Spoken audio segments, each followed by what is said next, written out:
첫 번째 주제는 수학의 큰 흐름이 지금 어떻게 가고 있냐, 수학의 방향, 변화의 방향이 어떻게 가고 있는지를 갖다가 한번 짚고요. 그 다음에 두 번째는 많은 부모님들이 가지고 있는 수학의 오해, 편견, 이런 것들이 굉장히 많이 있습니다. 그런 것들을 몇 가지 짚고, 그다음에 마지막으로는 어떻게 하면 수학을 갖다가 내 아이가, 내 자녀가 잘하게 할 수 있을 것인지, 그런 크게 세 가지 주제를 가지고 강연을 진행하도록 하겠습니다. 자, 첫 번째.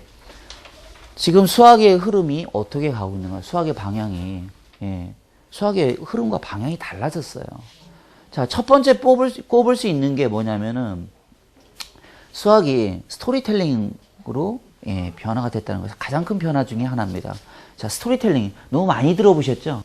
자, 스토리텔링이라는 것은 동화나 또는 역사적인 사실 또는 생활 속의 상황 등을 갖다가 수학에 도입을 해서 개념이나 원리 등을 갖다가 쉽게 이해할 수 있게 도와주는 어떤 수학 교육의 한 방법이라고 할 수가 있겠습니다.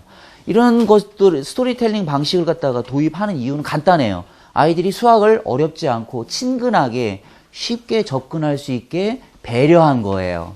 동화라든지 역사적인 사건, 그 다음에 어떤 생활 속에서 부딪히는 여러 가지 그 상황 등을 통해서 아이들이 수학적인 개념이나 원리들을 갖다가 쉽게 이해하고 할 수 있도록, 접근할 수 있도록 배려해주는 수학적인 그 접근 방법이 바로 스토리텔링이다. 자, 그러면은 우리 아이들이 이 스토리텔링 수학에 잘 접근을 갖다가 할 수 있게 만들려면은 어떻게 해주는 것이 좋을까? 이걸 갖다가 고민을 갖다가 해 주셔야 되겠죠. 당연히 책 읽기죠. 그래서 이 스토리텔링하고 연결되는 게 이제 융합교육이라는 거죠. 스팀이라고 하죠. 이 융합교육은 이 수학을 갖다가 따로 그냥 연산 계산이나 따로 떼서 하는 게 아니라 이런 문학이라든지 역사라든지 생활 속에서 상황들까지 다양한 영역을 갖다가 하나로 융합해가지고 가르치는, 따로 국밥이 아니라 완전히 하나로 완전 믹스해가지고 융합해가지고 가르치는 이런 교육의 흐름으로 가고 있다라는 거죠. 자, 스토리텔링 말씀드렸고, 두 번째는 뭐냐? 수학적 사고력을 갖다가 향상시키는 방향으로 가고 있다. 자, 그러면은 도대체 수학적 사고력이 뭐라는 거냐?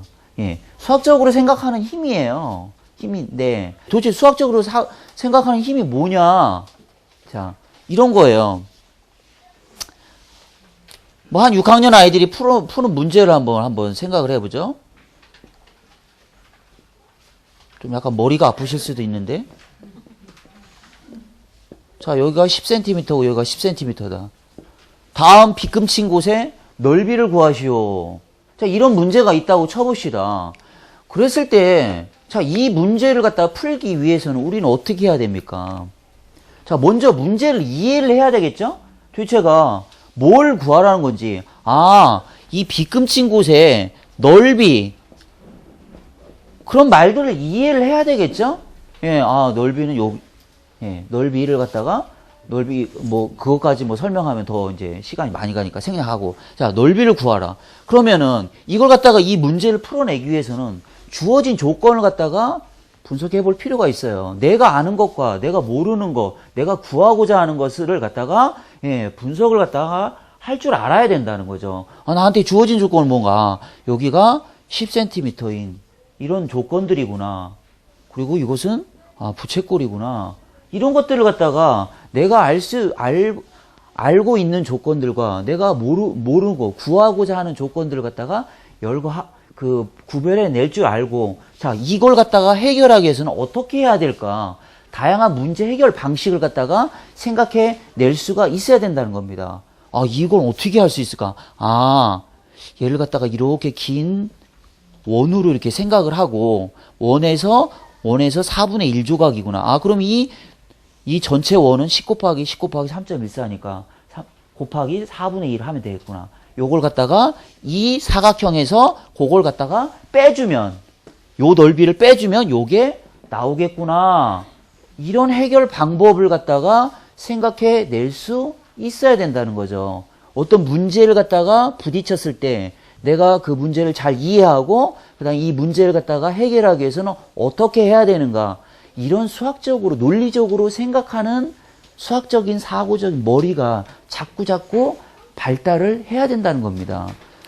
이 지금 그 자꾸 수학의 흐름의 방향이 수학적인 사고력을 갖다가 향상시켜주는 방향으로. 그래서 문제를 갖다가 뭐 많은 문제를 풀게 하는 게 아니라 한 문제를 갖다가 수학적인 사고력 흐름의 순서에 맞게 아이가 사고할 수 있도록 굉장히 디테일하게 안내를 하고 그렇게 연습을 갖다가 훈련을 시키죠.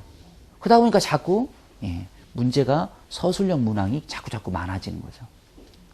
자, 이런 걸 갖다가 두 번째로 말씀을 드릴 수가 있겠고요. 그 다음에 세 번째는 뭘 말씀을 드릴 수 있냐면은 서술형 평가다.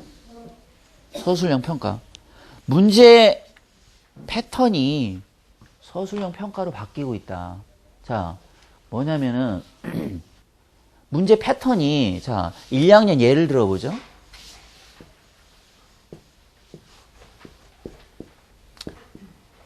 두 자릿수 더하기 두 자릿수. 이거 1학년 때 배우고요. 1학년 때는 받아올림이 없는 것까지 배우고 2학년 때는 받아올림이 있는 걸 배우죠. 자, 이런 건 단순 연산 문제죠. 자, 이런 걸 갖다가 어머님들이 어렸을 때는 이런 문제를 굉장히 많이 연습을 하셨어요. 그죠? 그런데 이상하게도요. 이렇게 문제를 내면은 한 반에서 30명이라면은 28, 9명이 정답을 낸다고요. 예. 뭐 우리 아이들 똑똑해서 이거 뭐 눈에다 힘만 한번 주면 나오죠.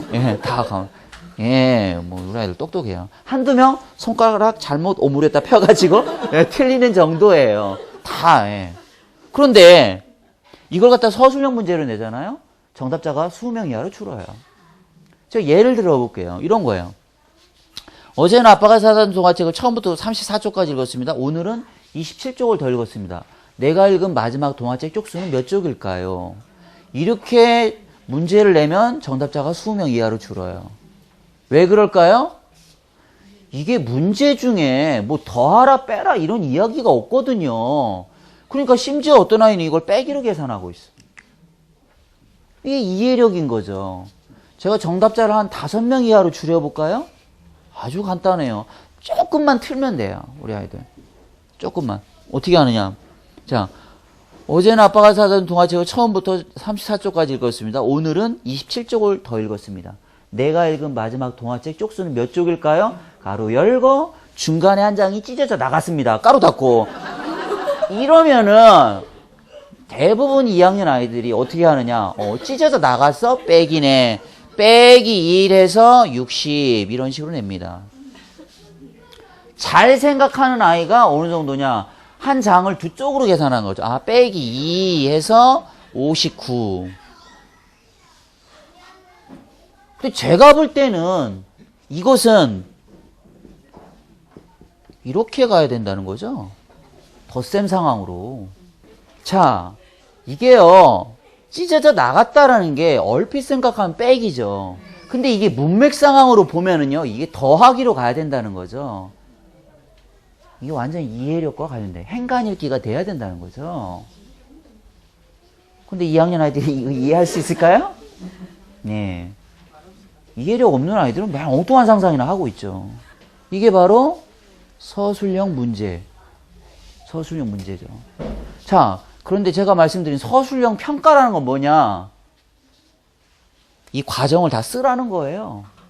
꼭 문제의 마지막에 이런 단서가 달리죠. 풀이 과정과 답을 쓰시오. 서술형 평가. 이걸 갖다가, 그 풀이 과정을 갖다가 다 적어라. 표현력과 논리력을 갖춰서 채점자가 알아보기 쉽게 쓰라는 거죠. 그러기 위해서는 그런 표현력과 논리력을 갖추려면 어떻게 해야 됩니까? 또 논술학원 보냅니까? 책을 읽어야 되는 거죠. 책은 인간이 만들어낸 것 중에 가장 논리적인 산물입니다. 제가 수학의 교육의 흐름에 대해서 몇 가지 말씀을 드렸습니다. 스토리텔링, 그 다음에 서술형 평가, 또 뭐 하나 얘기했죠?